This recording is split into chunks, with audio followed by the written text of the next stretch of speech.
Me voy poniendo mis mascarillas. ¿Qué tal? ¿Cómo estás, Enrique? ¿Qué tal, Carla? Listísimo para comenzar esta semana en medio de la innegable controversia por la designación del Consejo de Ministros. Hay un consenso que es clarísimo, que es que la primera tarea que debe enfrentar este nuevo gobierno es salir adelante o salir del todo, pues, de la situación de pandemia en la que nos encontramos ya hace prácticamente año y medio. Vamos a conversar con Miguel Palacios, decano del Colegio Médico del Perú, para trazar cuáles son las prioridades. De hecho, ya se dio el acto de transferencia hoy. El doctor Hernando Ceballos, como nuevo ministro de Salud, ha tenido, ¿no?, esta coincidencia con su predecesor Óscar Ugarte, y sin duda la expectativa más grande va por ese lado, que podamos realmente salir como sociedad de una situación y de un desafío tan gigantesco como el que se ha vivido en los últimos meses, el último año y pico. Doctor Palacios, muy buenas noches, gracias por estar con nosotros. ¿Lo escuchamos, doctor Palacios? Vamos a recuperar la comunicación en cualquier momento, ¿no? Porque, como sabemos, es el doctor Ceballos, el nuevo ministro de Salud, luego de lo que parecían algunas contramarchas, ha confirmado que las vacunatones continuarán los próximos fines de semana. Hemos avanzado hasta dónde, cuánto nos falta. Ahora sí se lo preguntamos al doctor Miguel Palacios, decano del Colegio Médico del Perú. Doctor Palacios, gracias por estar con nosotros. Buenas noches. Hola, Enrique, buenas noches. ¿En qué punto, doctor Palacios, de la pandemia el nuevo gobierno toma, digamos, las riendas de esta situación? Escucho un poco entrecortado. A ver si nos logramos comunicar, si nos logramos escuchar. ¿Me escucha ahora sí bien? Ya, ahí te escucho mejor, mucho Perfecto. mejor, sí. Perfecto. Le preguntaba, doctor Palacios, ¿en qué punto de la pandemia es que el nuevo gobierno está tomando las riendas de la situación?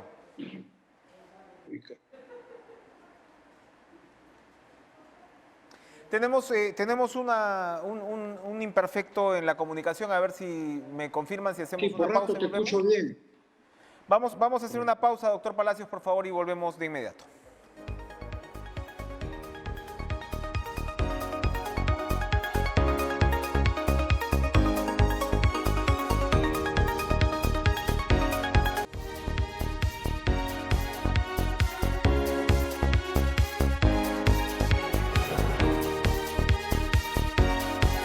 Volvemos con Miguel Palacios, decano del Colegio Médico del Perú. Ojalá, doctor Palacios, que ahora tengamos nuestra comunicación como se debe. Le reitero las buenas noches y le preguntaba, doctor, sobre, bueno, la nueva gestión, el nuevo gobierno. Gracias por estar con nosotros. El nuevo gobierno, ¿en qué punto de la pandemia es que nos sorprende? No sé si nos estamos... Sí, yo te escucho perfectamente. Perfecto, perfecto. Ahora sí, por favor, doctor Palacios, ¿cuál es el punto de la pandemia en que nos encontramos, en que asume Hernando Ceballos como nuevo ministro de Salud?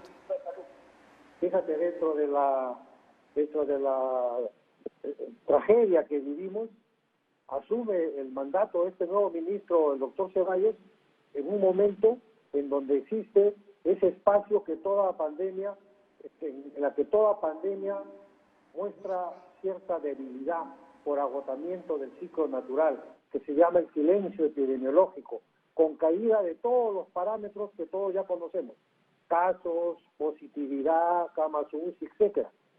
Podríamos decir, entre comillas, que lo asume en un buen momento para poder reagrupar las fuerzas, evaluar nuevas estrategias, rescatar todo lo bueno que se ha podido hacer y superar algunas deficiencias que también seguramente va a encontrar a la hora que hace este balance. Nosotros tenemos esa lectura. Hoy día nos hemos reunido con él como colegio, como institución, que como sabemos es una institución técnica, el Colegio Médico, no tiene ningún sesgo político, siempre vamos a conservar nuestra neutralidad y de esa manera le hemos hecho alcances de algunos detalles que debe tomarlos en cuenta para esta imprevisible tercera ola, porque todo el mundo viene desde mayo diciendo que la tercera ola viene en junio dicen que la tercera ola viene en julio, y intrínsecamente una pandemia es impredecible, no sabemos cuándo, pero sí sabemos que cuando llegue tenemos que tener un sistema de salud con capacidad de poder amortiguar el golpe de esa tercera ola. Ceballos ha estimado que esa tercera ola llegaría en septiembre. ¿Usted coincide con ese pronóstico? No, como te decía, se viene diciendo que venían en junio, en julio. No hay una bola de cristal, es impredecible.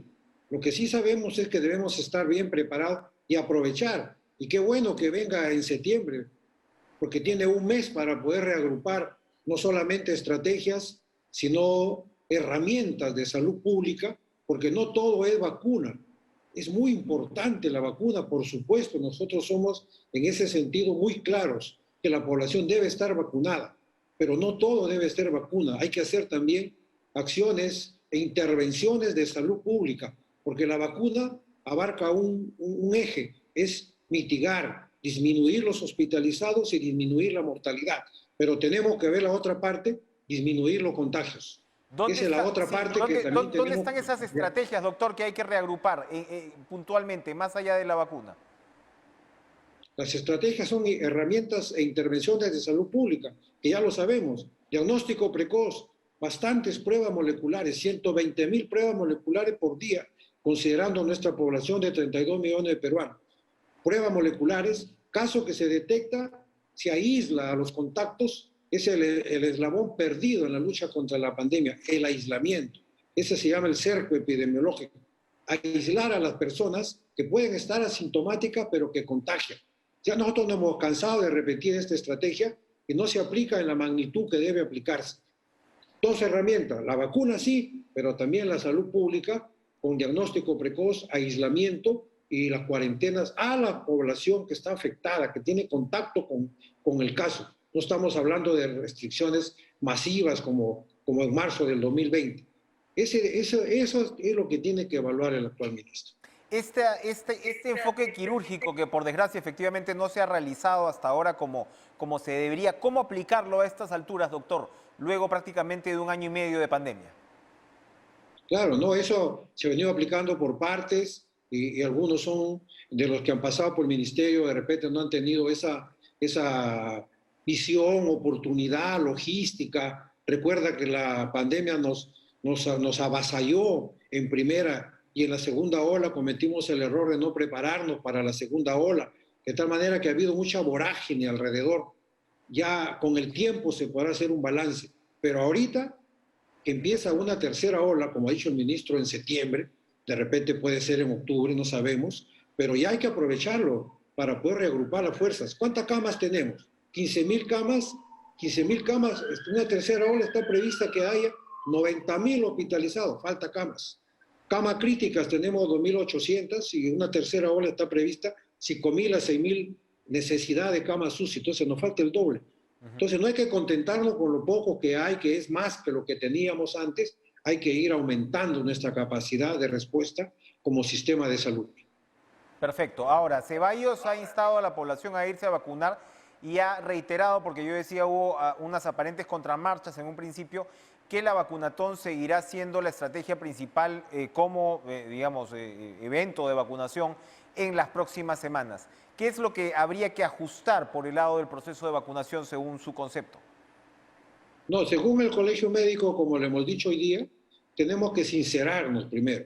Tiene que haber un sinceramiento. A ver, ¿cuántas vacunas tenemos realmente?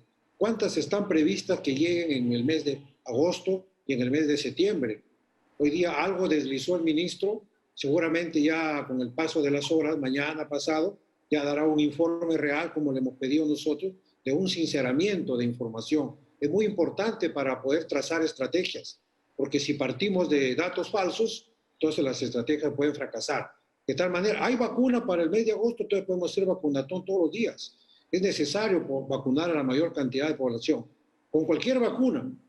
Todas las vacunas son muy importantes. Todas las vacunas cumplen el rol de impedir las hospitalizaciones graves e impedir la muerte, sea cual fuese la vacuna. En ese sentido, nosotros también somos muy claros y lo que pedimos es sinceramiento de información para poder opinar sobre, se va a ampliar horarios, toda la noche hay que vacunar, sábados y domingos, duplicar la cantidad de vacunatorios. Entonces la pregunta cae por su propio peso. ¿Hay vacuna para poder cumplir, duplicar, triplicar los vacunatorios? Si es que hay esa cantidad de vacunas, excelente. Ahora, pero ese sinceramiento, doctor, pareciera conllevar que de alguna manera usted duda con respecto del número de vacunas comprometidas.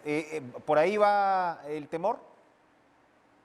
No, nosotros queremos saber, como no pertenecemos, recuerda que somos un colegio que mira de afuera los acontecimientos, queremos saber si realmente se han firmado los contratos, entonces cuántas van a venir en agosto, cuántas van a venir en septiembre, porque nosotros escuchamos por ahí que la mayoría de vacunas va a venir en el tercer trimestre.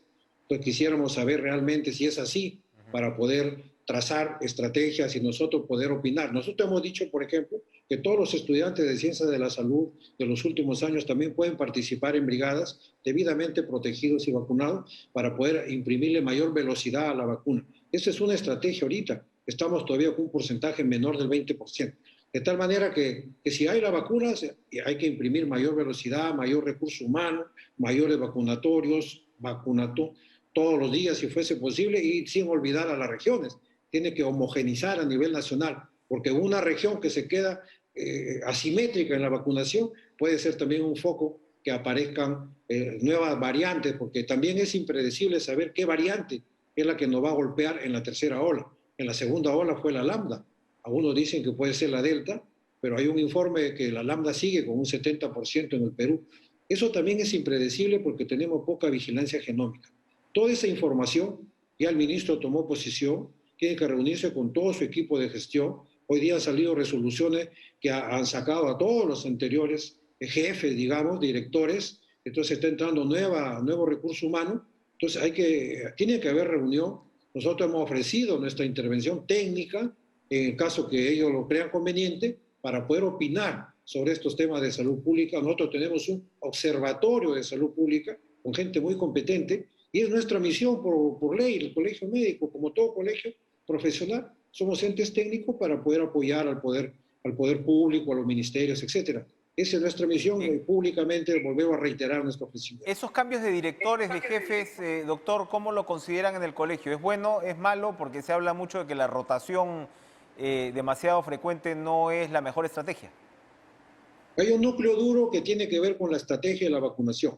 Ese núcleo duro no ha sido tocado hasta donde hemos leído hoy día las resoluciones que han salido, y eso es bueno, porque son profesionales que ya tienen un tiempo dirigiendo el proceso de vacunación. De tal manera que si a este grupo de profesionales se les conserva, entonces casi comienza a seguir habiendo la vacunación en piloto automático.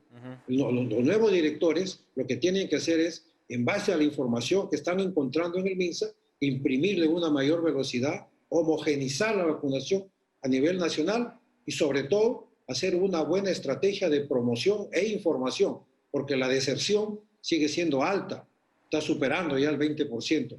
Eso se puede corregir con promoción, una buena estrategia de información dirigida a la población. Perfecto. Por eso nosotros aprovechamos este espacio, como decano del Colegio Médico, llamar a toda la población, que es muy importante la vacuna, no solo para la persona, sino para su entorno familiar. Si es que quieren a su papá, a su mamá, a sus parejas, a sus hijos, tienen que vacunarse porque es una manera también de proteger a la familia. De tal suerte que ese es el llamado al colegio y debe estar inmerso dentro de una estrategia de comunicación e información a la población en ese sentido. Doctor, para terminar, en los últimos días hemos visto casos de corrupción relacionados con el sector salud, posibles casos de corrupción por el lado de salud, un tema de compras, por el lado que ha indignado especialmente a la población, por el lado de las camas también, UCI en un hospital determinado donde se cobraban aparentemente hasta más de 80.000 soles. No quiero conversar sobre el detalle de esto porque ya se nos termina el tiempo, pero sí es importante, ¿en el colegio consideran que estos son casos aislados o que realmente hay que entrar a hacer una reforma, una reingeniería para combatir la corrupción en el sector salud? Sí, exactamente. Está dentro del proyecto de la reforma del sistema de salud, que ya lo propuso el mismo presidente de la República. Hoy día le hemos dicho al ministro que para aterrizar esa idea y que no se quede en el aire, porque como tú sabes, Enrique, ya Gustavo Adolfo Bécquer habló que las palabras son aire y se van al aire.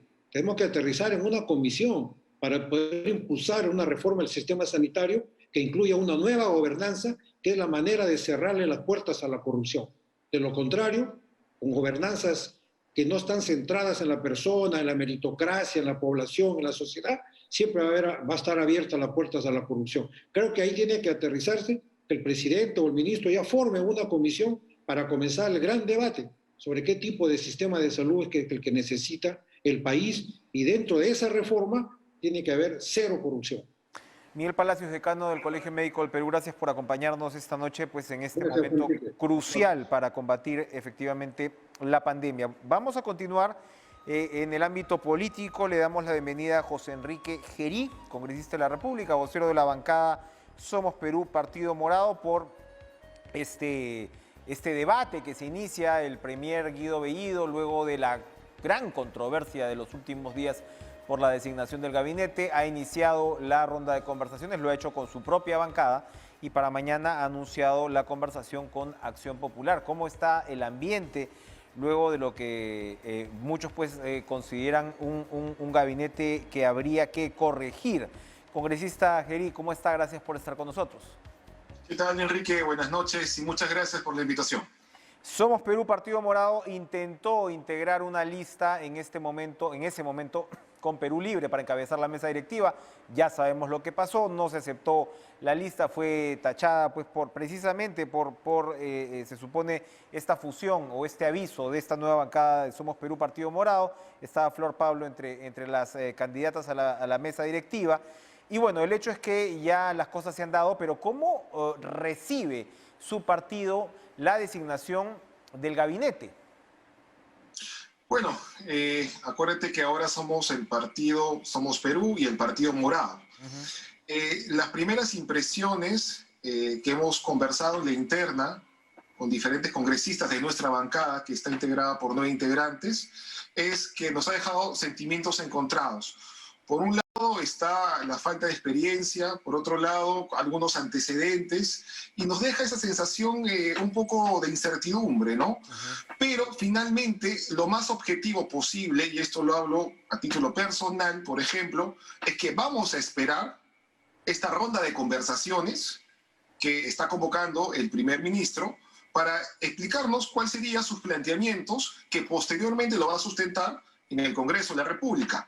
Y sobre la base de esos planteamientos en estas rondas, la bancada en pleno va a decidir qué postura tomaría cuando se presente el primer ministro en el Congreso de la República para pedir la confianza. Sentimientos encontrados, señala usted. Se refiere, por supuesto, a por lo menos la media docena de ministros cuestionados. Creo que hubiéramos esperado un gabinete mucho más experimentado, por un lado. Hubiéramos esperado también profesionales de otros pensamientos políticos que no tenga tan marcado un sesgo político en un camino. Pero finalmente esta es una decisión que ha tomado el presidente de la República y el primer ministro, y ellos responderán en su momento sobre el éxito de este primer gabinete que está proponiendo. Efectivamente, ¿no? Hay un principio de responsabilidad que no hay que perder de vista en ningún momento. ¿Cómo mide la temperatura más allá de su bancada en el Congreso con respecto a este gabinete? Porque se señala, pues algunos dicen no les van a dar el voto de investidura, otros señalan sí se lo van a dar o va a haber una mayoría, por ejemplo, o hay una posibilidad que sea una mayoría de abstenciones, con lo que el gabinete comienza a trabajar, pero con una legitimidad débil frente al Parlamento, la posibilidad de censuras individuales e incluso más allá. ¿Cómo observa entre sus colegas esta designación? Bueno, las sensaciones van cambiando hora tras hora, ¿no? Conforme van saliendo más informaciones sobre el perfil de los ministros, entonces creo que también están en una sensación igual a la nuestra, ¿no? Obviamente que cada uno tiene una postura, incluso matices mucho más fuertes, pero lo más responsable y lo más objetivo en este momento, y también que implique ello dar una tranquilidad pese a todo este desorden que se viene generando, es precisamente esperar en principio esta ronda de conversaciones y después la presentación en el Congreso de la República. Entonces, por ahí van las sensaciones, ¿no? Algunos están planteando en forma radical, a nuestro juicio, pedidos de vacancia, no tocarle la confianza. Entonces, creo que hay que ser mucho más moderados, mucho más calmados. Eso es lo que nos corresponde a nosotros en este momento desde el Congreso. Por eso te digo, o sea, hay muchas sensaciones, diferentes matices, diferentes expectativas, pero nos parece que es muy importante mantener la calma dentro de todo este desorden que estamos viendo de arranque. Importante actitud. Ahora, pero de todas maneras, ¿cómo observa al partido oficialista? Porque se acaba de conocer hace un par de horas que Perú Libre ha nombrado como su nuevo portavoz al señor Waldemar Cerrón, que es hermano, por supuesto, del señor Vladimir Cerrón. Habíamos estado en contacto últimamente con el profesor Paredes, ¿no? Con el profesor Alex Paredes como vocero, que de todas maneras transmitía una posición equilibrada, no voy a decir mesurada, pero sí equilibrada en términos de lo que debería ser la que finalmente es la bancada oficialista, minoritaria pero oficialista.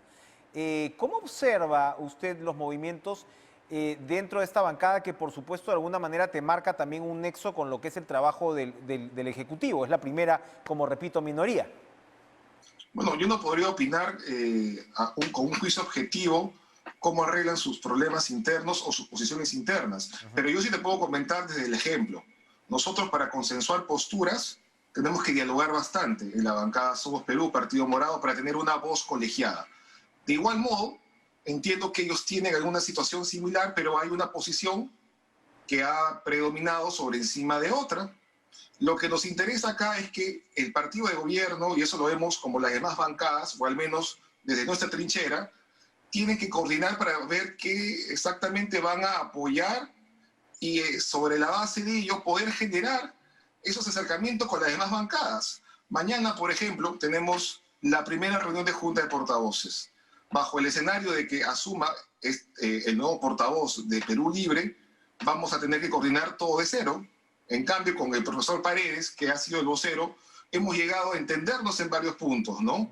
Y él ha sido uno de los promotores que generó en su momento la participación en mesa directiva, ¿no? En esta lista que finalmente no pudo participar. Entonces, es bueno que arreglen sus temas internos, que tengan un norte definido, porque eso también va a dar tranquilidad a la población, como también a los demás colegas parlamentarios que estamos en el día a día intentando buscar posturas que nos unan y alejar todo lo que nos divida, pese a lo complicado que puede ser, y lo estamos viendo en estos momentos, y las reacciones encontradas, los sentimientos encontrados que se vienen generando pues a raíz de estos últimos acontecimientos, designaciones y sucesos. Así es, claro, además es sintomático de alguna manera que se haya elegido un nuevo portavoz, tomando en cuenta que en realidad hace no mucho, ¿no? Que precisamente el señor Paredes había entrado a cumplir con este cargo. Sabemos que ha competido con Betsy Chávez, el señor Waldemar Cerrón. No hay que decir la controversia que esto va a traer. Vamos a ir a una pausa, congresista Gerí, para que nos cuente al regreso cuál es la agenda prioritaria que va a poner Somos Perú sobre la mesa para esta nueva legislatura. Regresamos de inmediato.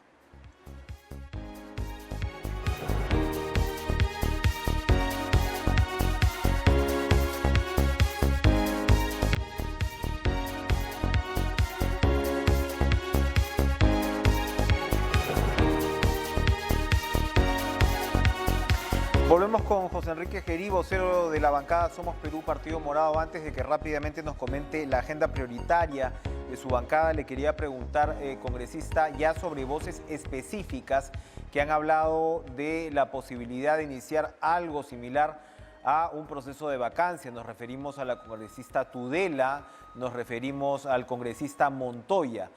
¿Cuál es la opinión de la bancada? Usted nos la ha adelantado de alguna manera, pero ¿cuál es la opinión sobre esta discusión? ¿Se está hablando realmente ya de manera seria sobre esta posibilidad?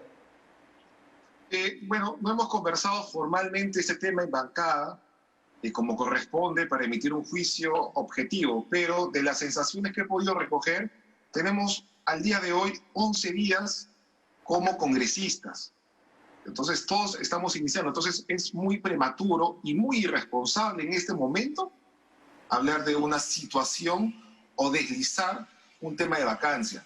Si bien es cierto, el gobierno está cometiendo algunos errores que son visibles y que generan estos sentimientos en la población, en la economía también, no podemos de antemano decir, bueno, posiblemente veamos una vacancia. No es el momento. Primero tenemos que escuchar esta ronda de conversaciones y luego la presentación en el gabinete, y sobre la base de ello medir los actos de gobierno que finalmente ejecuten. Y es ahí donde nos lleva precisamente a los temas que a Somos Perú, Partido Morado, le interesarían abordar, ¿no?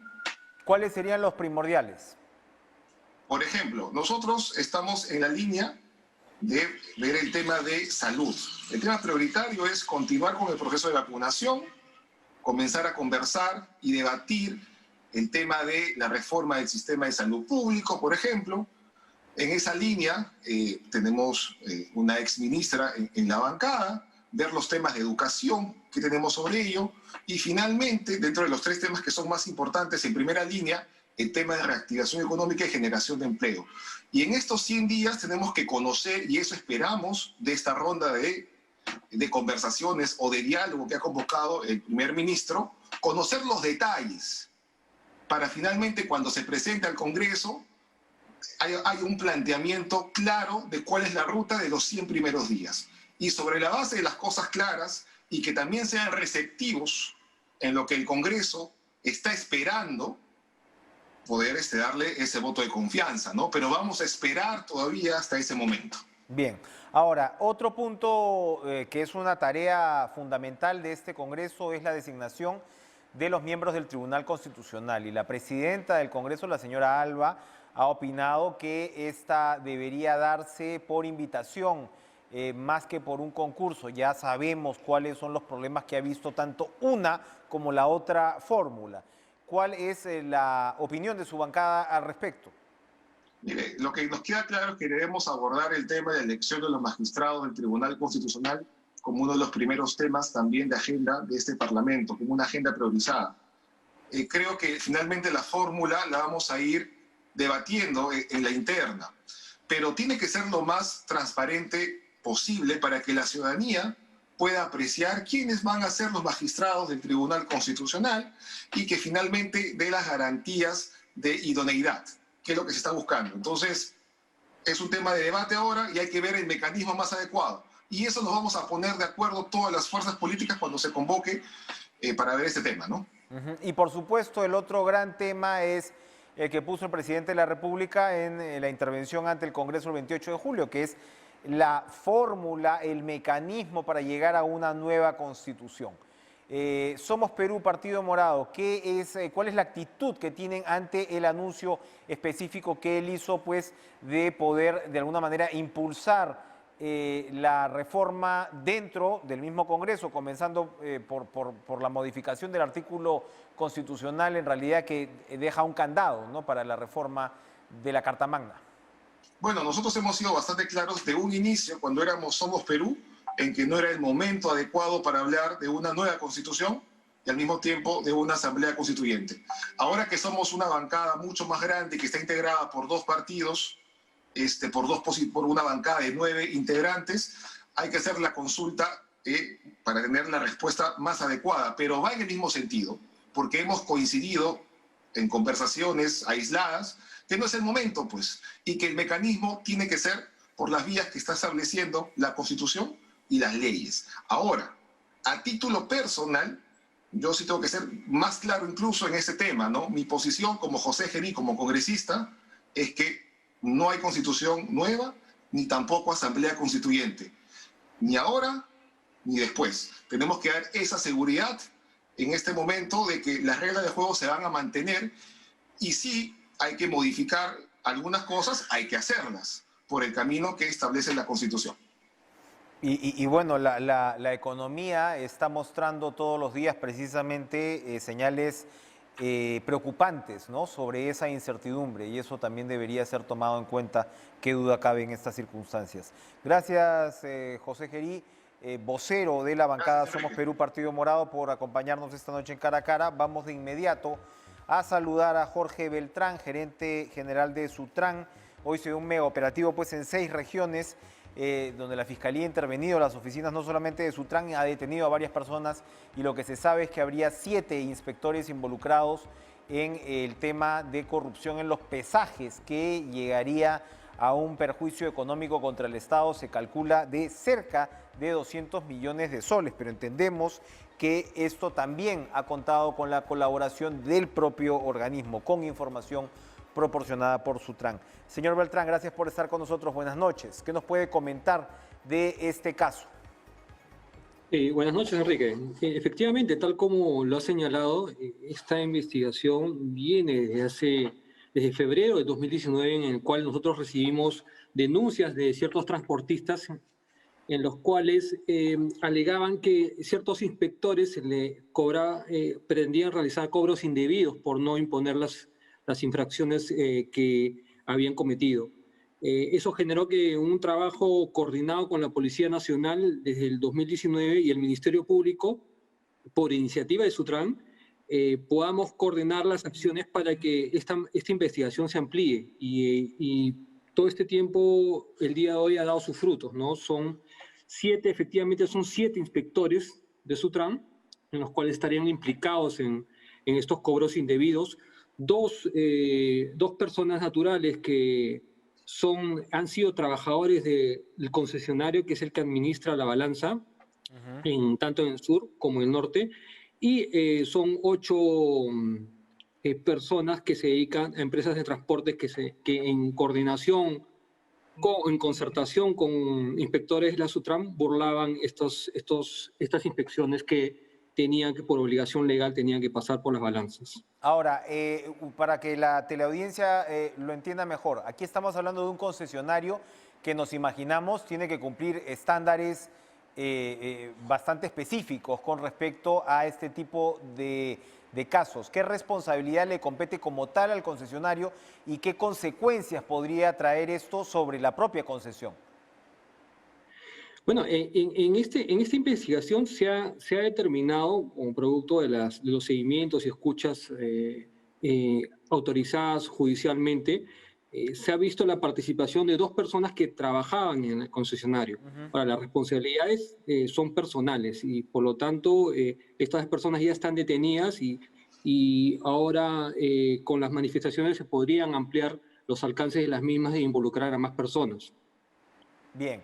¿Cómo funcionaba esta mafia en concreto? Es decir, cuando hablamos de los pesajes, otra vez para que la teleaudiencia lo entienda mejor, ¿de qué volúmenes estamos hablando? ¿Cómo funciona este procedimiento? ¿En qué momento se cobraba la coima? ¿De cuánto podían ser estas coimas? La modalidad del delito consistía en la implementación de un sistema paralelo al control que la Sutran fiscaliza en cada estación de pesaje.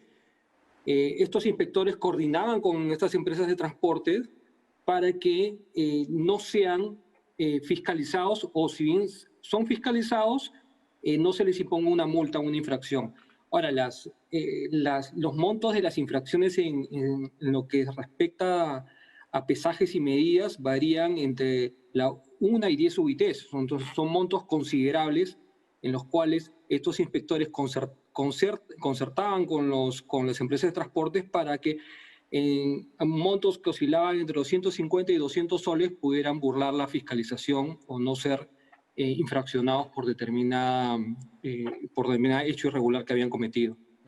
Eso se ha dado tanto en el sur, en Cerro Azul, que son una estación de pesaje que queda en el sur, tanto en el sentido norte y sur, como también en Pasamayo, igualmente en el sentido norte y sur.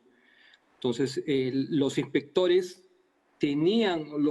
involucrados, que son 7 de la Sutran, tenían este sistema que permitía que los transportistas de carga y mercancía no pasaran por estos controles, obviamente acá a cambio de pagos indebidos. Hemos visto también que hubo una detención de un empresario. ¿Cuál es el papel que esta persona cumplía?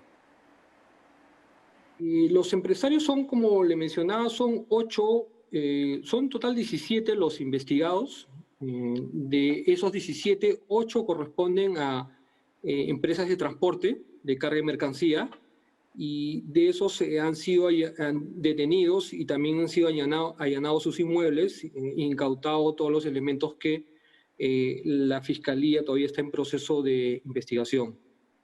Indignante, pero vale que sea la propia institución, en este caso la que nos imaginamos ha puesto sobre la mesa un caso que ya debe estar bastante maduro, si es que estamos hablando de una investigación desde el 2019. ¿Qué viene por delante? ¿Qué es lo importante? Llegar a las sanciones concretas.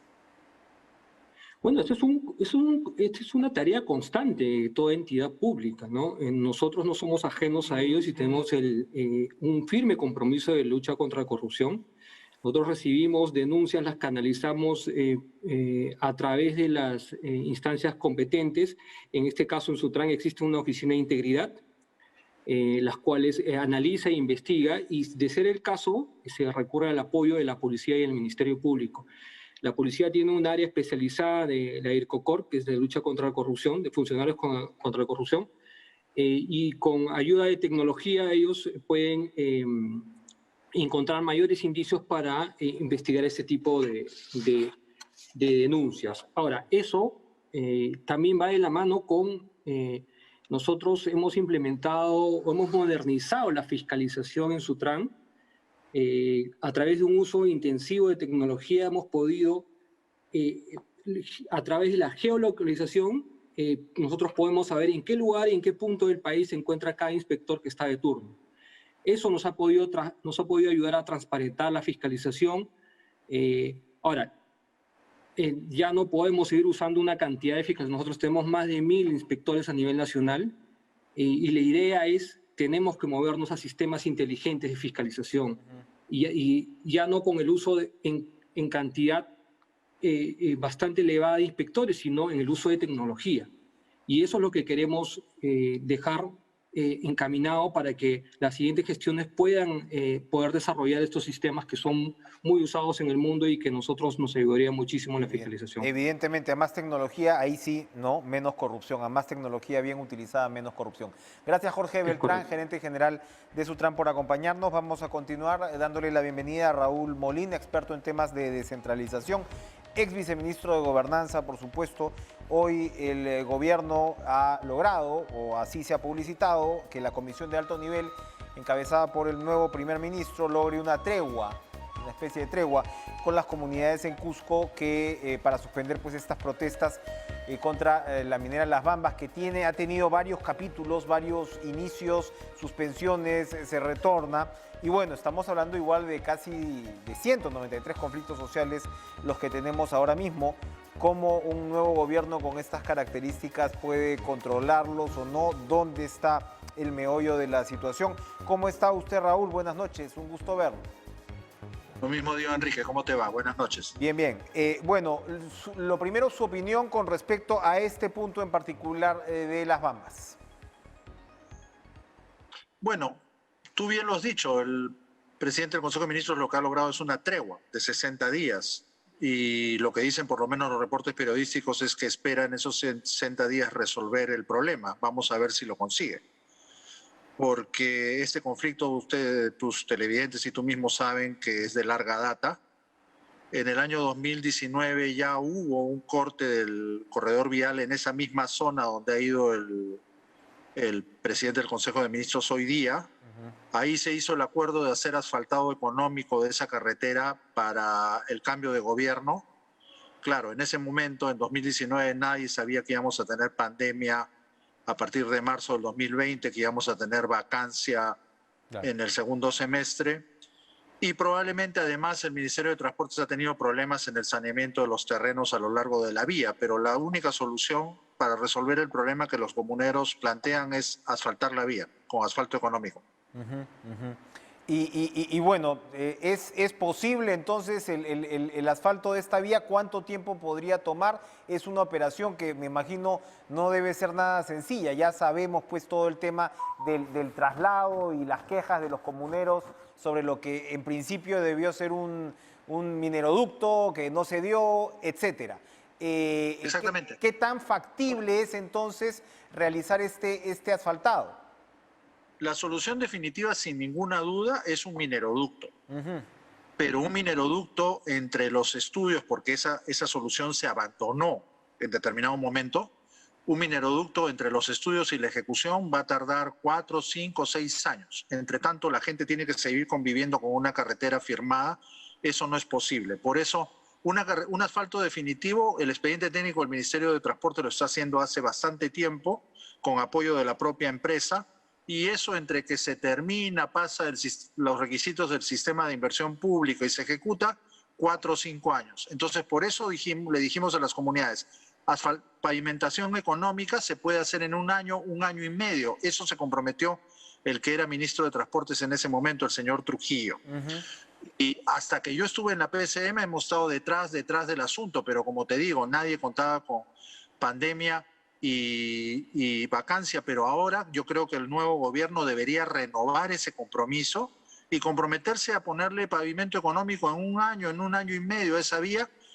Según los cálculos que se hicieron en ese momento, costaba 6 veces menos que el pavimento definitivo y sobre todo se hace en mucho menor tiempo.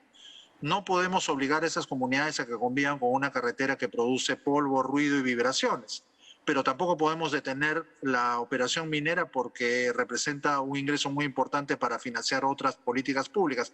Entonces, lamentablemente, estamos en una situación en que todos tenemos que poner de nuestra parte y lo primero es ofrecerle a las comunidades una solución rápida para la pavimentación de esa vía y reducir el polvo por el tránsito de los camiones. Sin duda. Usted lo acaba de alguna manera de tocar, o sea, el aparato, ¿no? La infraestructura para controlar los conflictos en el Perú también ha sido víctima de alguna manera de la inestabilidad política de los últimos años, cuando se esperaba, ¿no?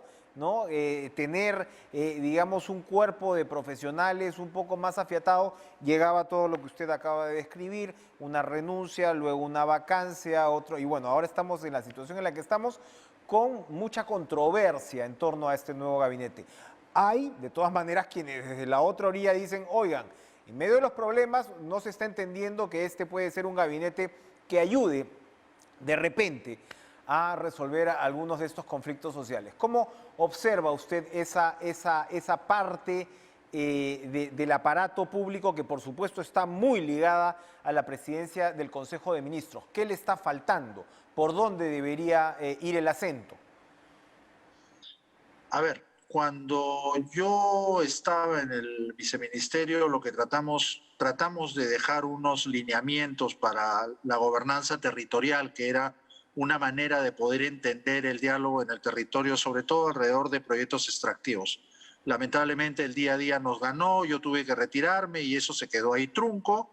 En las siguientes gestiones han tratado de plantear, ya con la pandemia, unos lineamientos para la gestión del diálogo social por medios virtuales, como estamos obligados a hacerlo ahora muchas veces, pero eso no resuelve el problema de fondo, Enrique. El problema de fondo es que tenemos que encontrar una nueva manera de relacionar a empresas privadas y Estado con las comunidades territoriales donde operan empresas extractivas. No podemos pedirle a la gente que acepta una convivencia a largo plazo con la minería o con los hidrocarburos o con la propia agroexportación si la gente no ve beneficios para la mejora de su calidad de vida. Todos sabemos que esas actividades económicas coexisten con áreas rurales donde hay grandes déficits de servicios públicos y grandes déficits de oportunidades económicas. Entonces tenemos que construir alianzas territoriales entre las empresas, las comunidades y el Estado para que esas comunidades vean en plazos relativamente razonables mejoras concretas en su calidad de vida. Eso es lo que está en juego en el corredor minero del sur, está en juego en la sierra de Moquegua y Tacna, está en juego en el sur de Cajamarca, en el Loreto petrolero y en muchas otras zonas extractivas del Perú. Entonces, yo lo que le diría a este gobierno entrante, con los compromisos y las expectativas que ha desatado el señor presidente de la República, es que de una vez aproveche el discurso que planteó y la oferta que planteó para proponer una nueva política nacional de relacionamiento en el territorio entre industrias extractivas, comunidades territoriales y el Estado siempre presente, que esa fue la premisa que tratamos de adoptar durante mi periodo con los 3 premier que me tocó apoyar o colaborar. Entonces, el Estado no puede salirse de esa discusión y el Estado tiene que actuar como un articulador entre empresas y comunidades a las que en la política anterior se les dejó solos, que resuelvan sus problemas solos. Y eso no tiene salida porque los intereses de las empresas y de las comunidades no siempre son convergentes.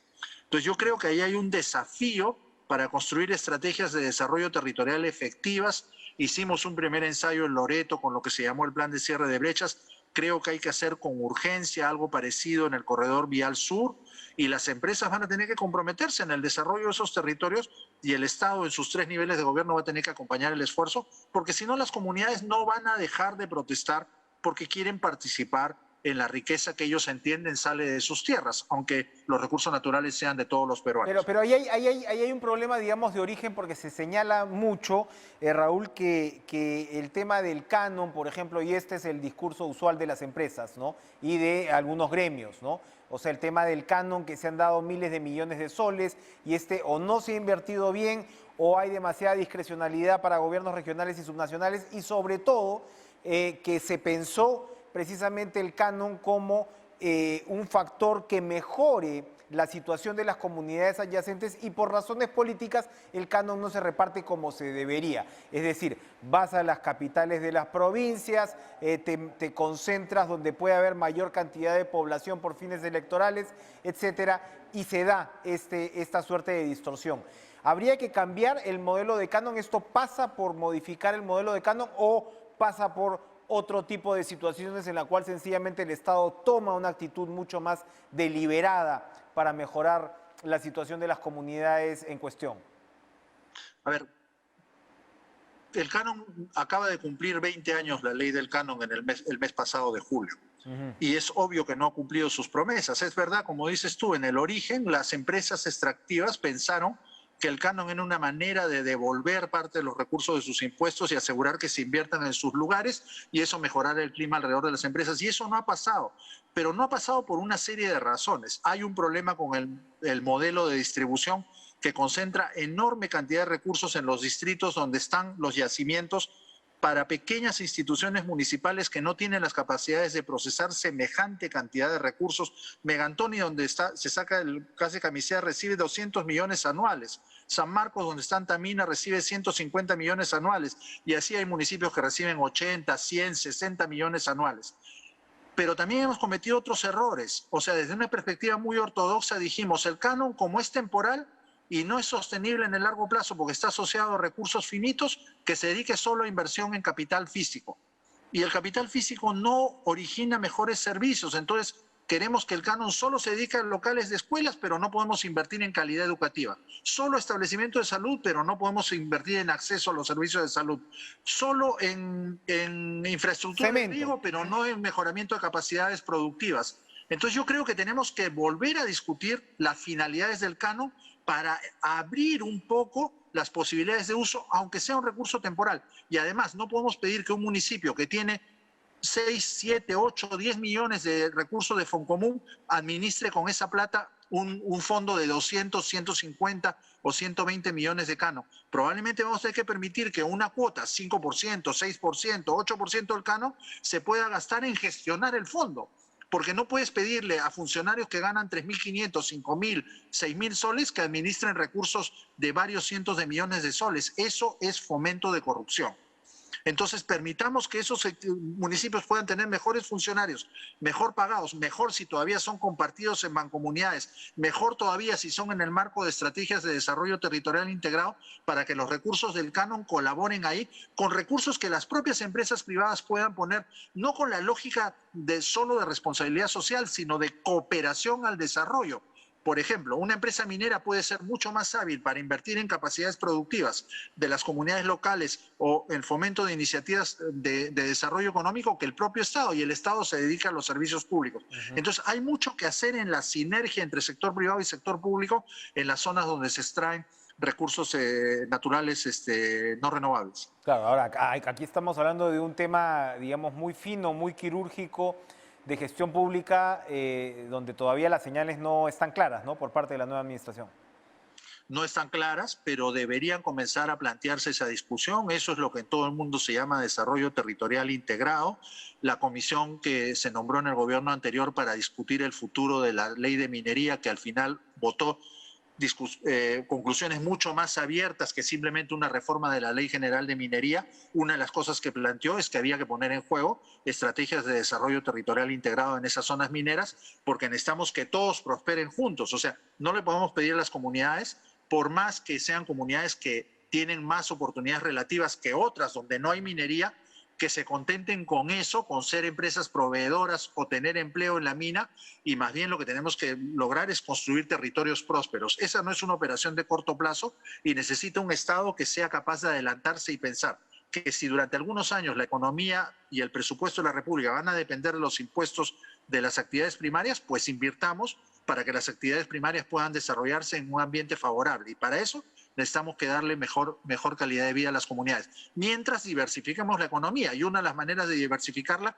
es crear oportunidades de desarrollo económico en el área rural para que con innovación muchas empresas puedan prosperar en las articulaciones entre las zonas rurales y las zonas urbanas y se diversifiquen en la economía urbana. Si no trabajamos eso en el mediano plazo, vamos a seguir dependiendo siempre de la minería, pero entre tanto, el presupuesto se financia principalmente de actividades primarias. Entonces tenemos que cuidarlas, porque si no las políticas públicas sociales del presidente de la República, sobre las cuales él tanto insistió en la campaña, no va a tener con qué financiarlas. Está bastante Entonces claro. Así es una cosa que tenemos que en el mediano plazo trabajar en un sentido para poder financiar el largo plazo. Es inevitable y todos tenemos que comprenderlo, pero las comunidades no lo van a aceptar si no ven mejoras en su vida. De acuerdo. Raúl Molina, muchas gracias por acompañarnos esta noche en Cara a Cara. Gracias a ti, Enrique. Mucho gusto. Así es, mucho gusto también. Vamos a una última pausa.